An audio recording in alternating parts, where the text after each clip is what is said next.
bienvenue dans cette deuxième partie de la matinale d'info de Public Sénat avec la presse quotidienne régionale, les télés locales de France, les Indés radios, 130 radios qui sont nos partenaires sur tout le territoire français et avec TV5 Monde. L'invité politique en direct sur ce plateau ce matin, c'est Pierre Laurent, le secrétaire national du Parti communiste français. Bonjour, merci d'être avec nous. Pierre Laurent, bonjour. Pour vous interroger à mes côtés, Marcelo Westfred du Figaro pour Public Sénat. Bonjour Marcelo. Bonjour. Et Patrice Moyon de Ouest France qui représente la presse quotidienne régionale. Merci Patrice d'être là ce matin.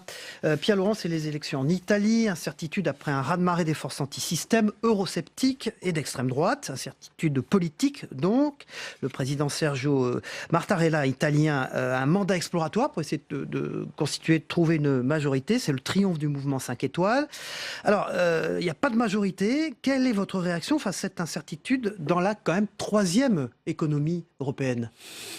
C'est le signe d'une crise grave qui continue, d'une crise politique grave qui continue dans toute l'Europe. Moi, je récuse un peu la formule force anti-système parce que malheureusement, je crois que ce qui vient de se passer en Italie va permettre au système précisément actuel de continuer.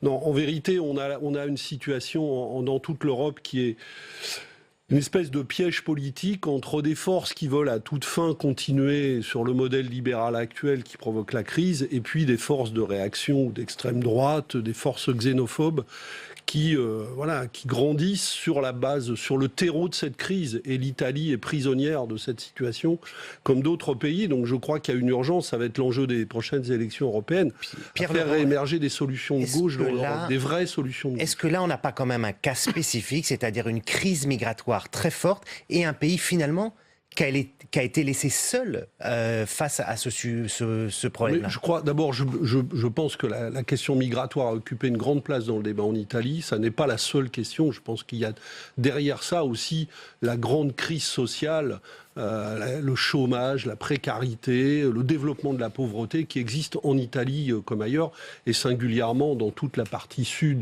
du pays en Italie. Il y a des éléments de crise politique très profonde en Italie qui ne remontent pas seulement à aujourd'hui. L'apparition de Berlusconi, ça n'est pas un phénomène d'aujourd'hui en Italie. Donc il y a des éléments de décomposition politique dans ce pays comme dans beaucoup d'autres en Europe et qui sont liés à une chose, c'est qu'on veut à toute fin maintenir un modèle libéral en Europe ultralibéral qui, au lieu de produire de la prospérité et du progrès social, produit des inégalités croissantes dans toute l'Europe. Voilà ce qui est en train d'exploser en Europe. Est-ce qu'il n'y a pas une crise de la gauche aussi, tout simplement en Europe? On voit les socialistes avec le SPD en Allemagne qui viennent au secours de Angela Merkel et des conservateurs, la gauche en Italie qui s'effondre. Je pense que la gauche, si vous appelez la gauche Matteo Renzi, moi je ne suis pas sûr que ce soit la gauche Matteo Renzi. Effectivement, toute la social-démocratie européenne qui s'est alliée aux forces de droite pour construire ce modèle libéral, est plongée dans toute l'Europe dans une crise terrible. Et nous avons à relever un défi qui est de reconstruire effectivement, en France, en Europe, en Italie, partout, des forces de gauche convergentes qui soient sur des projets de progrès social et écologique. Comment vous allez faire justement 2019, le prochain scrutin, c'est les élections européennes. Vous en êtes où de vos relations politiques avec Jean-Luc Mélenchon? Nous allons, à la fin du mois de mars, publier ce que nous considérons être comme les actes nécessaires de la bataille sur la question européenne. Nous pensons qu'il ne faut absolument pas laisser l'Union européenne dans l'état dans lequel elle est aujourd'hui, avec un projet libéral, des conceptions autoritaires, tout ça. Et il ne faut pas détruire cela pour laisser prospérer les nationalismes dans toute l'Europe. Donc il faut faire réémerger un vrai projet de changement de l'Union européenne. Mais est-ce que vous avez encore des échanges avec Jean-Luc Mélenchon? Nous avons des échanges avec Jean-Luc Mélenchon, avec Benoît Hamon, avec les forces qui sont disponibles pour discuter. Bon, pour le moment, pour ce qui est des élections européennes, on n'a pas vraiment de main tendue du côté de la France insoumise, qui a l'air de vouloir développer un modèle un peu solitaire. Mais nous allons continuer à travailler. Mais de toute façon, nous allons rendre public notre projet européen, partir dans la bataille européenne avec ces idées-là et tenter de construire une liste de rassemblement la plus large possible autour de ces idées-là. Vous-même en interne, vous êtes contesté. Il y a une tribune avec une trentaine de signatures qui disent que votre stratégie n'est pas très lisible et qui appelle à poser les bases d'un communisme du 21e siècle. Comment est-ce que vous réagissez communisme du 21e XXIe siècle, je suis 1000 fois pour. Vous savez, on fait un congrès, nous sommes une grande organisation démocratique, donc quand on fait un congrès, c'est pour libérer la parole. Moi, j'ai appelé un congrès sans tabou, parce qu'il y a beaucoup de choses à changer dans le Parti communiste. Je suis le premier à le penser. Donc l'appel dont vous parlez ne m'inquiète pas. Je veux dire, ça fait partie du débat démocratique qui se lève dans le Parti communiste avec beaucoup d'envie de relancer l'initiative communiste, beaucoup d'envie de transformer notre propre parti pour rendre sa politique plus claire si nécessaire. Donc tout ça, ça fait partie du moment démocratique que nous sommes en train de vivre. Et j'espère effectivement, moi aussi, qu'au Congrès, on sera capable de faire émerger une nouvelle équipe avec Vous pourriez d'ailleurs ne pas vous représenter ? J'ai dit que je répondrai à cette question au mois de juin. Pourquoi ? Parce que nous procédons de manière assez simple, je dirais. C'est que nous discutons du texte d'orientation, nous sommes en train de le faire. Ce qu'on appelle dans notre jargon la base commune de discussion, qui en fait le projet d'orientation sera adopté le 2-3 juin. Et on verra à ce moment-là quelle est la situation. Si les idées que je propose sont retenues dans ce texte, j'aurai ma place dans la prochaine direction. Si ça n'est pas le cas, on verra. Pierre Laurent, vous étiez, avant d'être sénateur et secrétaire national du Parti communiste, journaliste. Comment vous réagissez quand vous voyez Jean-Luc Mélenchon justifier la haine des médias ? Vous savez, moi je suis le premier à avoir beaucoup de critiques sur le système médiatique, dans lequel, je ne parle pas pour vous parce que je suis invité régulièrement, je suis d'ailleurs assez peu invité, ce qui est un problème pour un parti qui a 2 groupes parlementaires et qui devrait avoir accès à la parole médiatique. Donc je suis le premier à être victime de ce manque de pluralisme médiatique.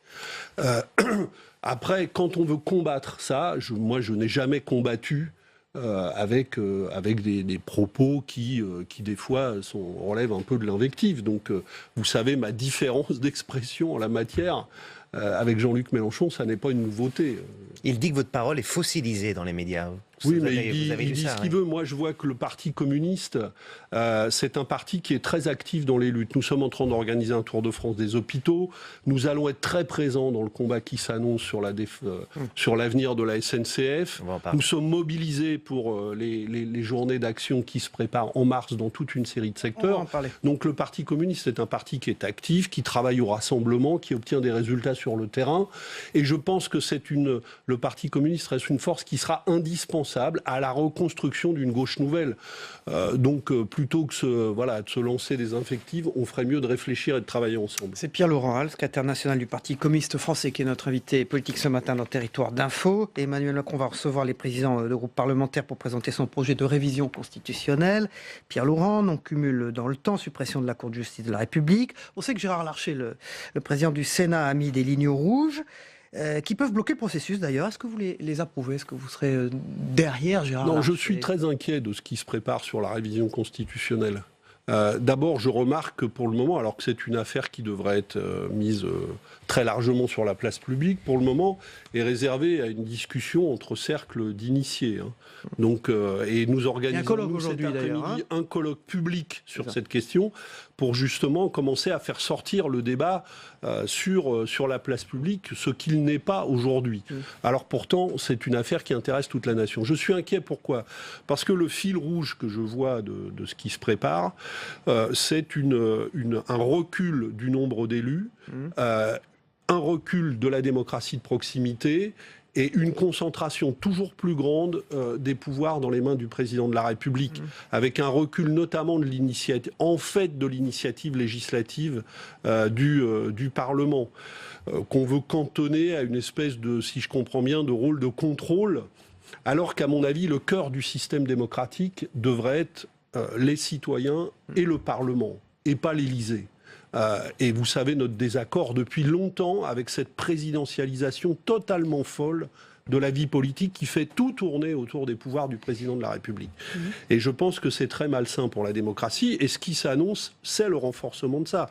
Parce que la diminution drastique du nombre de parlementaires, la quasi-absence, si je comprends bien ce que j'entends dans les propositions de représentation proportionnelle, va conduire à un recul encore très important de la représentation de proximité et du pluralisme politique. L'éventuel recours au référendum pour faire passer la réforme si le président ne choisit pas la voie du Congrès, d'une manière ou d'une autre, il serait bien que les Français, si on va vers une révision constitutionnelle d'ampleur, moi je suis plutôt partisan que les Français soient d'abord associés, il faudrait qu'ils le soient en amont à la discussion sur ce projet, et ensuite consulter.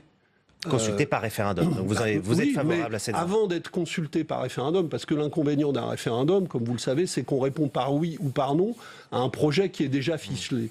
Donc moi, avant de parler de référendum, je préférerais qu'on dise comment on va élaborer la révision constitutionnelle. Pour le moment, ça se fait dans des cercles très fermés. Le Premier ministre reçoit les groupes parlementaires demain. Oui, mais avec quelques groupes, avec les deux présidences de l'Assemblée et du Sénat, et quelques conseillers du président de la République et le président de la République lui-même, avec des négociations, tout le monde le sait, entre la droite et En Marche, pour essayer de tomber d'accord sur un projet. Pierre-Laurent, vous parliez de la mobilisation à la SNCF, que vous appelez de vos voeux. Pourtant, les syndicats attendent le 15 mars pour décider, pour savoir ce qu'ils vont faire exactement, quel type de mobilisation. Comment vous comprenez que les syndicats, finalement, aient moins de force de frappe que ce qu'on pouvait imaginer ? Les syndicats, eux, procèdent démocratiquement. Ça vous étonne peut-être, mais les syndicats, eux, commencent par informer les salariés, les cheminots, de ce qu'il y a dans le projet, de ce qu'il y a dans le rapport Spinetta, pour en comprendre les enjeux. Et il y a un travail d'information qui est mené à l'intérieur de l'entreprise par les syndicats, et que nous voulons mener dans le pays auprès de l'opinion publique, parce qu'il y a beaucoup de fake news, comme on dit, qui sont répandus dans les médias sur la réalité de la SNCF. Par exemple, que le statut des cheminots serait responsable de la situation financière de l'entreprise. Ça n'a strictement rien à voir. Par exemple, on ne dit pas la vérité sur l'entreprise. On nous dit la SNCF, mais d'ores et déjà, la SNCF dans son fonctionnement est éclatée. Vous savez qu'aujourd'hui, les conducteurs des TER, du TGV, sont séparés dans leur activité, ce qui crée des dysfonctionnements. Il faudrait réunifier la SNCF, alors qu'on essaie de l'éclater pour la privatiser demain. Pierre-Laurent, dans les allées du salon, Emmanuel Macron a été pris à partie justement et il a opposé les petites retraites des agriculteurs au statut privilégié des cheminots. Comment est-ce que vous réagissez à ça ? C'est une vieille technique de la droite et du patronat que d'essayer d'opposer, de diviser les populations, ce que nous ne faisons pas. D'ailleurs, mercredi, dans notre niche parlementaire, nous allons faire adopter, parce que je crois que ça va être adopté, un projet de revalorisation des retraites agricoles. C'est un projet qui a été mis sur la table de l'Assemblée nationale à l'initiative d'André Chassaigne, qui prévoit de porter à 85% du SMIC la retraite agricole pour une carrière à taux plein, et qui crée les moyens du financement de cette retraite. Donc nous défendons les retraites agricoles et nous défendons la situation des salariés, des services publics et des cheminots. Nous n'opposons pas ceux qui créent des richesses et ceux qui travaillent. Nous essayons de les faire progresser tous ensemble. Tandis que ceux qui, évidemment, veulent organiser le dumping social passent leur temps à dire « Regardez, il y a des privilégiés là, des privilégiés là ». Ce dont ils ne parlent pas, c'est de ceux qui sont vraiment des privilégiés. Et qui existent dans ce pays avec des gens qui gagnent des fortunes. Par exemple, le PDG de Lactalis. Voilà un vrai privilégié. Alors vous étiez justement dans les allées du salon jeudi. Est-ce que le projet de loi sur les états généraux de l'alimentation qui sera déposé au mois d'avril, est-ce qu'il va effectivement permettre aux agriculteurs de retrouver un revenu ? Moi, j'ai discuté avec les organisations de paysans, avec beaucoup de paysans au salon. Ils sont inquiets. Parce qu'il y a une promesse forte qui a été faite par le président de la République, qui est de revaloriser les prix payés aux paysans, et c'est absolument nécessaire. Mais le problème, c'est de savoir s'il va y avoir dans la loi des dispositifs contraignants permettant ça. Or, pour le moment, nous ne le savons pas. Par exemple, il faudrait, c'est une proposition que nous faisons, il faudrait qu'il y ait des prix indicateurs des coûts de production minimum, plancher, définis par interprofession chaque année, de manière à garantir réellement les revenus. Ce type de dispositif contraignant, pour le moment, nous ne sommes pas du tout certains qu'ils figureront dans la loi. Donc il y a beaucoup de vigilance et d'inquiétude dans les paroles paysannes que j'ai entendues au Salon de l'Agriculture, et nous partageons ces inquiétudes et cette vigilance. L'autre actualité, c'est la formation professionnelle, parce que le gouvernement annonce, Muriel Pénicaud, un Big Bang. Est-ce que c'est nécessaire, sachant qu'aujourd'hui c'est 32 milliards d'euros et c'est les publics les plus défavorisés qui ont le moins accès à cette formation professionnelle? Il y a un énorme enjeu sur la formation professionnelle. C'est une question majeure parce qu'il y a tellement de mutations dans le monde de la production que la formation, ça doit être un enjeu au début de la vie, dans la formation initiale, mais aussi tout au long de la vie. Et effectivement, le dispositif actuel de la formation professionnelle ne fonctionne pas bien. Il y a trop de gens qui n'ont pas accès, même quand ils ont des droits, qui n'arrivent pas à accéder à ces droits. Et puis, il y a beaucoup d'organismes de formation professionnelle, notamment privés, qui absorbent une grande partie des fonds pour des formations qui sont discutables du point de vue de leur contenu et de leur efficacité. Donc il faudrait revoir effectivement assez profondément le système, mais la réforme qui s'annonce ne me semble pas pour le moment, nous allons attendre, marquée de cette ambition. Par exemple, on parle d'une plateforme d'accès numérique aux formations avec la possibilité individuellement d'aller se servir de ça. Quand on connaît la vie réelle des entreprises et la difficulté qu'a un salarié à faire valoir ses droits aujourd'hui, on a du mal à croire qu'une telle solution va suffire. Il y avait besoin effectivement de plus de transparence. Et il fallait effectivement permettre... Bien sûr, il y a trop d'organismes privés qui absorbent des fonds publics pour des objectifs de formation qui sont très discutables. Donc bien sûr qu'il faut... mais pour avoir de la transparence, il faudrait par exemple donner plus de pouvoir aux salariés sur le contrôle des fonds de la formation professionnelle. Or, c'est pas vers ça, si j'ai bien compris, qu'on se dirige. Un mot très, très rapidement sur les voies sur Bèche. Vous êtes sénateur de Paris. Anne Hidalgo maintient, elle reprend la main avec, semble-t-il, l'appui de l'État. Ça va dans le sens de l'histoire, la pétonisation? Je pense que le recul de l'automobile dans les grands centres urbains va dans le sens de l'histoire. Il faut travailler à ça. Ce que je dis sur ce dossier depuis un moment, c'est que cette affaire, elle est parisienne et régionale par définition. Donc elle devrait être traitée dans la concertation entre la ville de Paris et toutes les communes environnantes. Et je pense qu'il faut renforcer cette concertation. Et puis évidemment, il faut continuer à faire monter en régime les modes de déplacement alternatifs. Et je suis très vigilant sur le fait qu'on respecte le calendrier et les financements pour le réseau du Grand Paris Express. Vous savez qu'on a des inquiétudes sur ça, même si maintenant, le Premier ministre s'est engagé à ce que le projet soit réalisé dans son entier, mais avec à nouveau des reculs de calendrier.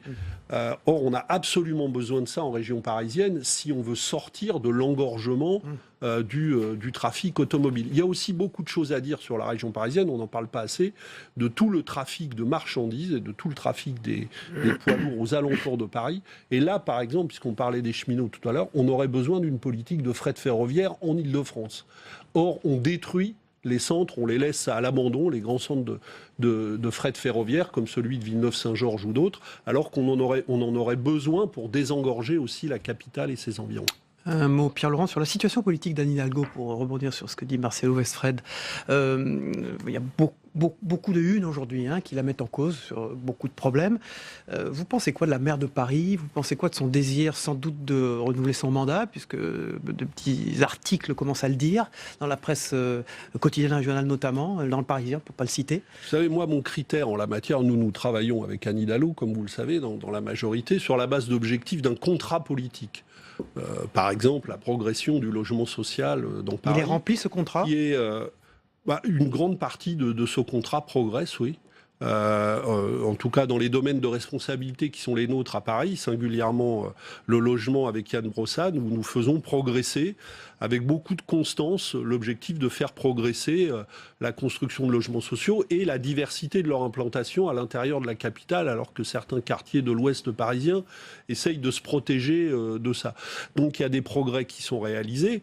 Nous menons une bataille pied à pied pour ne pas faire reculer, comme le demande le gouvernement, l'investissement public dans la capitale, parce qu'il y a beaucoup de domaines où nous en avons besoin. Notre critère pour la suite, on n'en est pas là encore, mais notre critère pour la suite sera simple. Ce sera quel contrat commun possible. S'il y a un contrat commun progressiste possible et qui fasse à nouveau avancer ses objectifs... Vous récusez les accusations sur le bilan. Pardon ? Vous récusez les accusations sur le bilan, qui ne serait pas bon. Je le répète, il y a beaucoup de choses dans le bilan que nous jugeons positives, sur lesquelles nous avons marqué des points. Mais c'est une bataille, nous nous battons pied à pied pour faire respecter les engagements dans la majorité. Pierre Laurent, on a connaissance, on voit souvent des images de la magnifique salle qui était celle du comité central du Parti communiste, place du Colonel Fabien. C'est la semaine de la mode, est-ce que vous allez la louer à des défilés de mode, comme ça a été le cas précédemment ? Écoutez, je ne m'occupe pas de la programmation de tous les événements culturels et politiques. Ça fait rentrer de l'argent dans les caisses, c'est ça l'idée ? Mais oui, ce siège, qui est un magnifique bâtiment, qui est une œuvre d'art en fait, construite par Annie Meyer, sert à beaucoup d'événements de plus en plus divers. Et ça contribue au financement de l'entretien du siège. Donc nous allons continuer cette politique culturelle d'ouverture. Puisqu'on parle de mode, la mode c'est aussi au changement des noms dans les partis. Tout le monde réfléchit à changer de nom. Ça pourrait être le cas, le Parti communiste français. Vous êtes favorable à une nouvelle appellation ? Je pense qu'il faut qu'on réfléchisse très globalement à notre communication. Oui, je pense qu'il y a un déficit d'image, comme on dit, du Parti communiste. Je pense que ce que nous sommes devenus aujourd'hui, la réalité de notre projet, la réalité de la vitalité démocratique de ce parti, le fait que énormément de jeunes soient en responsabilité dans ce parti, tout ça ne se voit probablement pas assez. Vous avez une proposition ? Et donc on a besoin. Non, mais si j'en avais une, je vous la livrerai pas ici. C'est une discussion des communistes, mais nous allons. La question de la communication, de notre changement d'image, fait partie des sujets qui sont à l'ordre du jour de notre congrès. Donc il y aura des choses nouvelles au Congrès en la matière. Merci Pierre Laurent, secrétaire national du Parti communiste français. Je rappelle votre colloque aujourd'hui qui est ouvert au public, vous disiez. Oui, bien sûr. Il se tient au Sénat, mais il est ouvert au public. Sur la réforme constitutionnelle. Merci. On passe au débrief de vos propos dans un instant.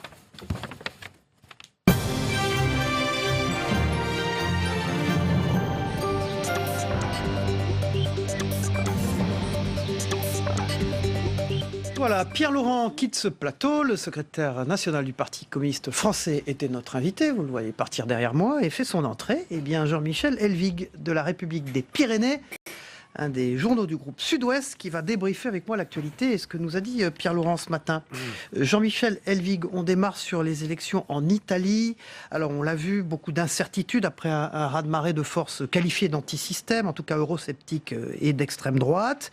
Le président italien Mattarella fait un mandat d'exploration, comme on dit, c'est-à-dire qu'il va essayer de trouver une majorité. Elle va être très compliquée à trouver. C'est le triomphe du mouvement 5 étoiles, qui avait été fondé il y a à peine 10 ans, mais qui ne peut pas avoir sa majorité toute seule. Et Pierre Laurent trouve que c'est très grave, cette affaire en Italie, et que cette montée des extrémismes au fond en Europe pose un vrai problème, et qu'il faut aujourd'hui repenser la manière dont, par exemple, les communistes et la gauche peut reprendre la main en Europe. Oui, et il n'a pas tort d'avoir repris la formule anti-système. Est-ce que c'est une élection anti-système ? Le problème, c'est que quand on y regarde de plus près, les différentes forces qui se sont associées les unes aux autres ont tendance à se neutraliser les unes les autres. La coalition de droite et d'extrême droite qui arrive en tête, c'est une coalition sur le papier. C'est-à-dire que ça pouvait fonctionner dans l'esprit de Berlusconi pour autant que son parti, Forza Italia, soit devant la Ligue du Nord. C'est l'inverse qui se produit. Est-ce que les députés, est-ce que Forza Italia va accepter d'être sous la coupe d'un président du Conseil qui serait issu de la Ligue du Nord, qui ne représente que 16%, alors que 16%, c'est déjà beaucoup, 16%. En fait, c'est même pas les scores que fait le Front National en France. Donc tout ça pose des problèmes. Et c'est le problème, le pays, l'Italie, du guépard, de Lampedusa, avec le film où il y a la formule célèbre, pour que tout reste pareil, il faut que tout change. Or, on a l'impression que ce qui va se produire, c'est que faute d'alliance possible, c'est le gouvernement en place qui est dirigé par un socialiste, un membre du Parti démocrate, qui est Gentiloni, qui va rester s'occuper des affaires courantes pendant beaucoup de temps. Et il se trouve que ce président du Conseil, parce que rien n'est simple en Italie, qui est du Parti démocrate, est le plus populaire des hommes politiques en Italie, alors que son parti a reçu une veste mémorable. Alors, plus généralement sur la crise de la gauche en Europe, qu'expliquait, que reconnaissait en tout cas Pierre Laurent. Qu'est-ce que vous en pensez? Nous avons à relever un défi, reconstruire des forces de gauche convergentes, dit-il. Oui, bien sûr. Il commence par dire en Italie, Renzi, c'est pas la gauche. Oui, alors, il va reconstruire avec qui? Il faut le parti de la gauche alternative, qui est le parti qui aurait été le plus proche des vœux du Parti communiste en France. Ce mouvement, qui est une association assez composite de gens issus de différents mouvements, elle a fait 4,5% à gauche alternative. Donc c'est pas quand même elle à partir duquel va se reconstruire la gauche en Italie. Alors, les relations entre le Parti communiste et la France insoumise, vaste débat. Pas de main tendue aux communistes de la part de la France insoumise, de la part de Jean-Luc Mélenchon, a-t-il dit. Je n'ai pas vu de main tendue. Vous avez entendu ce qu'il nous a dit? Oui, enfin, quand on ne devrait pas faire ça va poser problème pour les élections européennes, quand même. Des images audacieuses, mais enfin, quand Mélenchon tend la main, ce serait plutôt pas tellement dans une intention pacifique. Non, pour les élections européennes, ça va poser un problème. Ça va poser un problème. De fait, je vois mal la France insoumise de laisser des miettes à d'autres qu'eux, parce qu'ils pensent qu'ils vont faire un score important aux européennes. Donc, dans leur idée, c'est éventuellement, ils donneront quelques strapontins à des ralliés, à des transfuges, mais il est hors de question qu'ils fassent le moindre accord d'une grande liste de gauche, un peu le pendant de ce que Macron voudrait à droite et au centre, disons d'un grand mouvement central pro-européen. Le grand mouvement de la gauche centrale à la gauche qui critique européen aux européennes, c'est même pas en rêve. Jean-Luc Mélenchon, il contribue à éteindre le Parti communiste français? Oui, certainement. Et en même temps, c'est le déclin du Parti communiste a précédé l'arrivée de Mélenchon. Mélenchon n'a fait que précipiter. Merci Jean-Michel Elvig, à la République des Pyrénées, d'avoir débriefé les propos de Pierre Laurent, qui était notre invité politique tout à l'heure sur ce plateau. On passe au Zap Monde, un résumé en quelques minutes de ce que vous devez savoir de l'actualité du monde ces dernières heures avec TV5 Monde. On le regarde ensemble.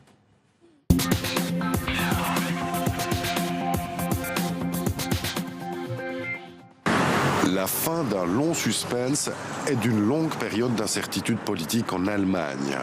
Au terme d'une consultation passionnée et historique, 66% des militants sociaux-démocrates ont finalement approuvé l'accord d'une participation du SPD dans un gouvernement de coalition avec la CDU d'Angela Merkel. Nous y voyons maintenant clair, le SPD fera son entrée dans le prochain gouvernement fédéral. Cela n'a pas été une décision facile pour le Parti social-démocrate, mais le contrat de coalition a été discuté de manière ouverte et transparente ces dernières semaines. Il pleure le petit dernier de la famille. Aboubacar, 4 ans, a été assassiné la semaine dernière. Un crime sur fond de croyances rituelles. Pour les parents de l'enfant, c'est l'incompréhension. Bouba a été étouffé. Un enfant de 4 ans. Il a été étouffé avant d'être égorgé, avant de vider Bouba de son sang. Bouba a perdu la vie dans des conditions atroces. L'homme mis en cause a expliqué ses motivations, assurer sa réussite et sa prospérité grâce au sang versé par le garçonnet. Moi, le sentiment, c'est que le gouvernement n'est pas pressé d'aller discuter avec ces gens-là et n'a pas envie d'aller discuter avec ces gens-là. Je veux dire, on est désespérés. Nous, c'est clair qu'on envisage n'importe quoi, mais il n'est pas question de rester confortablement dans nos appartements respectifs à attendre que le gouvernement la sorte de là. Alors, moi, il s'agit de ma mère. Je ne veux pas l'abandonner, je ne la laisserai pas là-bas. Je vais tout tenter pour essayer de la sortir de là. Au téléphone avec son homologue Donald Trump, le président Moon joue la carte de la médiation avec son voisin du Nord. Entre Américains et Nord-Coréens, les tensions qui ont atteint des sommets n'ont pas baissé. Séoul envoie sa délégation à Pyongyang. La délégation va discuter des conditions pour un dialogue américano-nord-coréen sur la dénucléarisation de la péninsule coréenne et l'amélioration des relations intercoréennes. Après leur retour le 6 mars et leur rapport, les émissaires vont se rendre aux États-Unis pour rendre compte de leur visite en Corée du Nord.